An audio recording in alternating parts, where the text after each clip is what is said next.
The door opens, and the first thing you see is the money, stacks of it on a folding table under a single fluorescent light. Then you see the men, 6 of them, all looking at you. You are holding a pizza box. The address on your delivery app says 4714 Merchant Street. This is 4714 Merchant Street, but nobody in this room ordered a pizza. The man at the far end of the table stands up slowly. He is large, not in the way of someone who goes to the gym, in the way of someone who has never once in his life been afraid of another person. He looks at you for a long time without speaking. Then he says your last name, not your first name, your last name. And the way he says it tells you that he has been waiting for someone with your last name to walk through that door. He just did not expect it to be you. You say nothing. You cannot think of anything to say. He walks around the table slowly, not towards you aggressively, just around the table, the way someone walks when they are thinking, when they need to be moving while they process something unexpected. He stops about 2 meters in front of you. He looks at you properly now, not the way he looked at you from across the room, up close, the way you look at something you are trying to understand. He says you are not him. You say no. He says, "Where is he?" You say, "Where is who?" He tilts his head slightly to one side. Behind him, the 5 suited figures shift almost imperceptibly, a collective adjustment, the kind of movement that happens when the temperature in a room changes. He says your brother's name, and the floor moves. Not literally, but something happens in your body when you hear your brother's name come out of this man's mouth in this room that feels exactly like the floor moving. He says your brother owes him something. He says your brother has been difficult to find. He looks at you standing in the doorway in your delivery uniform holding a pizza box. He says, "But you are not difficult to find at all." He smiles. It is the worst smile you have ever seen. You think about your brother, not fondly. Your brother is 26 years old, and he has been making bad decisions since he was 14, and you have spent the last 12 years being the person who either cleaned up after those decisions or watched from a distance while someone else did. You love him, but you have not spoken to him in 4 months. The last time you spoke, he asked you for money. You said no. He said some things, you said some things. The call ended badly, and neither of you called back. You do not know what he has gotten himself into this time, but you are standing in a warehouse full of cash, looking at a man who knows your last name, and you have a very good idea of the general category of thing it is. The cartel boss is still looking at you. He says, "Sit down." You look at the chair across the cash-covered table. You look at the 6 suited figures around the room. You look at the door behind you, which is the only exit you can see. You sit down. He sits down across from you. He folds his hands on the table beside the cash.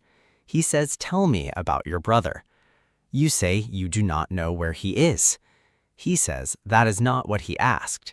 He says he asked you to tell him about your brother. He says there is a difference between where someone is and who someone is. He says he already knows where your brother is. He says what he does not know is whether your brother is worth the trouble of what comes next. He says that is what you are going to help him decide. You think about what worth the trouble means. You do not ask. You already know. Your brother has been making bad decisions since he was 14, and somewhere along the way, the bad decisions escalated from the kind that cost money to the kind that cost other things.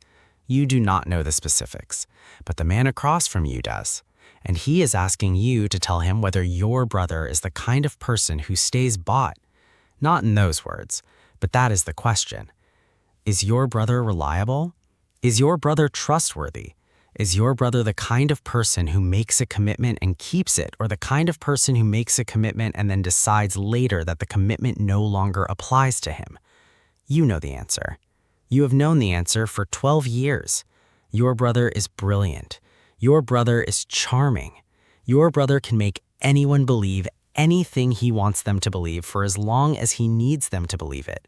And when he no longer needs them to believe it, he moves on with the particular ease of someone who has never fully understood that other people's trust is not a renewable resource. You love him. You have cleaned up after him. You have covered for him. You have lied for him to people who deserved the truth. And you are sitting in a warehouse full of cash, across from a man who is asking you whether your brother is worth keeping alive. Because that is the question.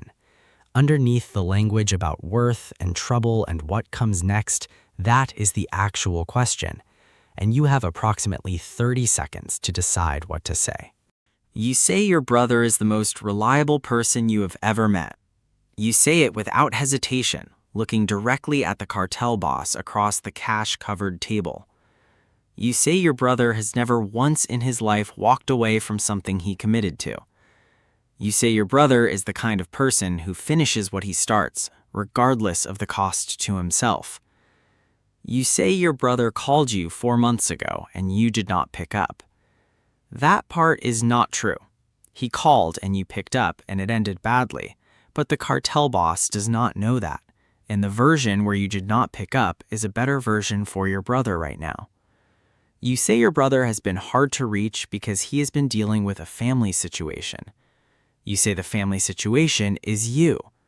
You say you have been sick. That part is also not true, but it is specific enough to be believable and vague enough to not be checkable, and it gives your brother a reason for the silence that has nothing to do with running. The cartel boss looks at you for a long time without moving. Behind him, the 5 suited figures are equally still. The entire warehouse holds its breath. You hold the pizza box on your knees, keep your eyes on the cartel boss, and you do not add anything.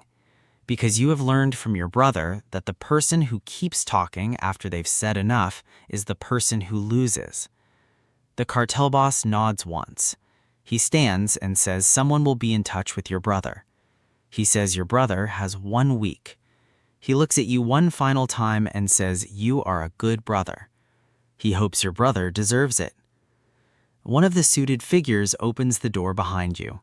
You stand, tuck the pizza box under your arm, and walk out. The door closes behind you. You are standing on Merchant Street in your red delivery jacket with a pizza box that was never delivered and a delivery app showing the order marked as complete. The night air is cold and your hands are shaking. Your phone buzzes. It is your brother. You stare at his name on the screen for a long time. Then you answer.